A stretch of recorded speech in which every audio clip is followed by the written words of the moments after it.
Hello and welcome to Opinions Plus. I was sorry to hear that Joe Biden pulled his name out of the hat. I really, you know, don't understand all the pressures someone is in or whether he really felt that he was not able to continue the job. Um, the one gaffe on the debate stage and a few subsequent gaffes here and there, um, you know, speak to his character because Trump would never have dropped out. Never for the good of the country. Never for anybody other than himself. He goes on goofing and gaffing and violating traditions left and right, but he didn't drop out, nor would he ever. And that is what these Republicans want. The quote unquote fighter who only fights for themselves and will ultimately hurt those who promote and, you know, slavishly serve him. This JD Vance guy, another person of higher intellectual prowess, but certainly than Trump's level, but as wishy-washy as it comes to uh, virtue and decency and respect and character and forthrightness. They're all the same. They're cut from the same cloth. How can you say one thing about a man like Trump, saying he's no good bum, and then now you're his VP? Change of heart? Epiphany? I doubt it. Politics, money, power. That's the code of the Republican Party. Politics, money, power. And that isn't the code in general for others like Mr. Biden, President Joe Biden, who served his country and still serving his country well. He's got a few more months to do some good things. I hope he uses his immunity power now to take control and do something, act. The law was given, and use it. Am I vindictive? Am I vengeful? Am I filled with, um, a certain retaliatory aspect? In some ways, yes. Because that's how you educate. That's how you teach people. You have to show some power. You have to show the ability to act. You have to show it because they don't listen to it, they don't understand it, they don't care about it unless it's hit them in the face. And, this fear that seems to dominate the Democratic Party, and sadly it's a two-party system, so that's all you can talk about is this or that. And I don't know what's happening to that Mr. Kennedy, but whatever's happening to him is, whether he takes votes from Democrats or takes votes from Republicans or whatever. Because people are just fed up. Fed up. Fed up with what? They don't even know what they're fed up with. They have so much in their bellies and so much in their driveways and so much in their televisions, and the poor still are poor. They will be poor. They have to bring themselves up by their bootstraps because the shitty rich won't give a damn about them. People have to take care of each other. Now, well, whoever the Democratic person is, I guess there's some assumption it might be Kamala Harris. Tough upward battle. As I said in one clip, black woman, president of the United States, she better get her ability to articulate and present solid, good, consistent, powerful speeches out there. Because from what I've heard, she doesn't really present the power. And that's what people want. That's what they assume is in a good president, is power. Ben Gurion, who was president and prime minister of Israel after they became independent, was not a powerful speaker, but a powerful personality.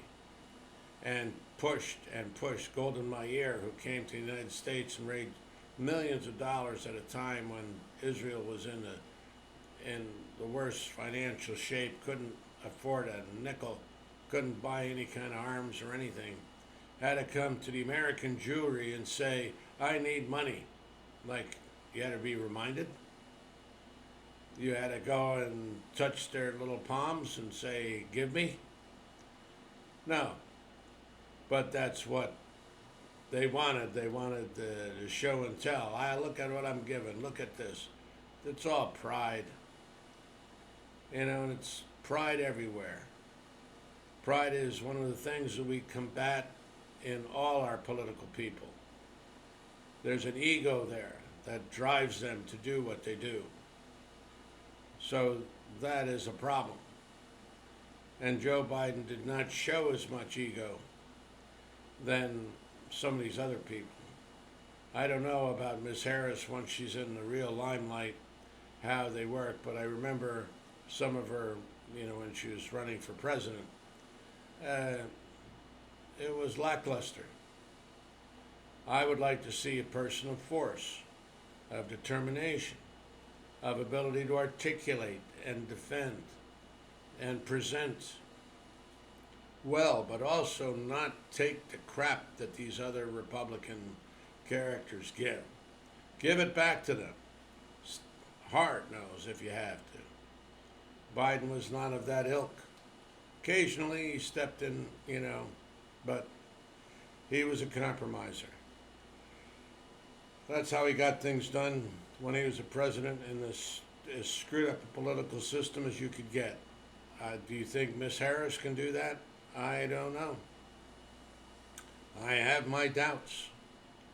She doesn't have the experience or, she's learned. She's been with the man for 3 years. Has she learned? Has she absorbed? Does she just criticize behind the back? Does she nod yes and do her little duty? But the one thing American people have, and one of the issues that is dominant in many people's minds, is the right of democracy. Will it continue? That doesn't change whoever is candidate. And Trump is no good. He doesn't want democracy, doesn't care about it, and the only alternative is somebody else, whoever that be, because the somebody else is for democracy. There's nobody like this guy Trump. Nobody should be like this guy Trump. Yet that's what these supposedly half of the American people want. Why? Not a clue. Support whoever's candidate for the right, for the good, for the benefit. Why Joe Biden stepped down now? Why he didn't do it and say, look, I'm not able to do this debate. He knew his mind. He knew what he was able to do. He knew the cloudiness that goes in, and before he stepped out on that stage. Yet what drove him to do it, which was the start of his downward spiral. Had he not done that, had he just said, look, I'm not able to do the debate today, he'd still be in the race. Odd how this works. Well, I want to thank you for listening. The voice was a little stronger today. Not much, but a little bit. Got through it without the yerba mate cups. And I thank you for listening. Thank you for your attention. Thank you for your help and guidance and your comments, as well as your viewership. It's important. Today, especially, it's a critical, critical time. Democracy, your government is on the line. Do not ever forget that. Fight for it. And those who desecrate the flag, it's meaningful. Don't forget who desecrates that flag. People. I don't care what their good intent is.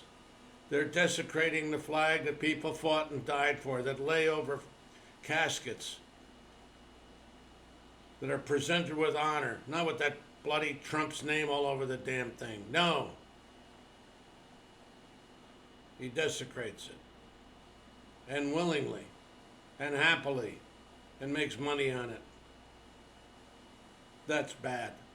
That says it all. One of the things that says it all about the man, about the party even, about the people who are behind it. You don't desecrate the flag. It's really that simple, isn't it? Respect it. Respect your government. They don't do it. They hire con men. How many of those people around Trump got convicted? Look at the reality. Look at the people that, birds of a feather flock together. Don't they say that? Does that mean anything to anybody? I think it does. Have a good day. Thanks for listening. If you like what you hear, please subscribe and, hit the like button and comment if you can. Thank you very much. And comment. It's good for everybody. It's good for yourself, good for those who read it, and people do read them. Again, it's a limited viewership, but people do read them. And if you want people to understand your voice a little bit, put a comment down. Thank you very much. Have a good day. Bye for now.